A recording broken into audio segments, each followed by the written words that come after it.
A Course in Miracles, Manual for Teachers, Introduction. The role of teaching and learning is actually reversed in the thinking of the world.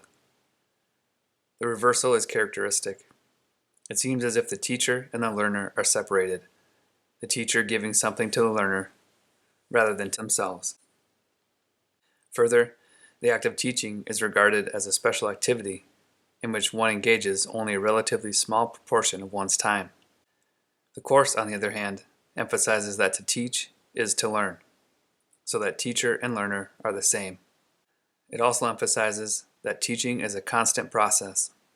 It goes on every moment of the day and continues into sleeping thoughts as well. To teach is to demonstrate.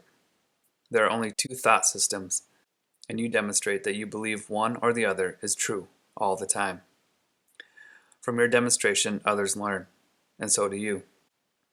The question is not whether you will teach, for in that there is no choice. The purpose of the Course might be said to provide you with the means of choosing what you want to teach on the basis of what you want to learn. You cannot give to someone else, but only to yourself, and this you learn through teaching. Teaching is but a call to witness, to attest to what you believe. It is a method of conversion. This is not done by words alone. Any situation must be to you a chance to teach others what you are and what they are to you. No more than that, but also never less. The curriculum you set up is therefore determined exclusively by what you think you are and what you believe the relationship of others is to you. In the formal teaching situation, these questions may be totally unrelated to what you think you are teaching. Yet it is impossible not to use the content of any situation on behalf of what you really teach, and therefore really learn. To this, the verbal content of your teaching is quite irrelevant. It may coincide with it, or it may not. It is the teaching underlying what you say that teaches you. Teaching but reinforces what you believe about yourself. Its fundamental purpose is to diminish self-doubt. This does not mean that the self you are trying to protect is real, but it does mean that the self you think is real is what you teach. This is inevitable. There's no escape from it.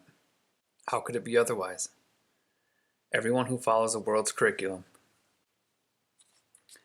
and everyone here does follow it until they change their mind, teaches solely to convince themselves that they are what they are not. Herein is the purpose of the world. What else, then, would its curriculum be?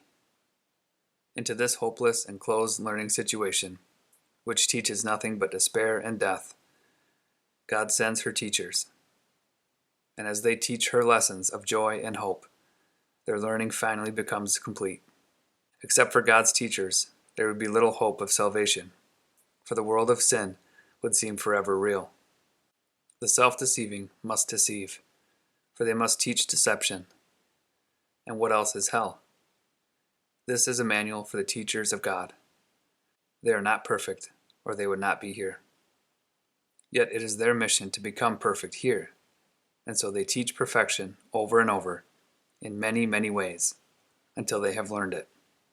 And then they are seen no more, although their thoughts remain a source of strength and truth forever. Who are they? How are they chosen? What do they do? How can they work out their own salvation and the salvation of the world? This manual attempts to answer these questions.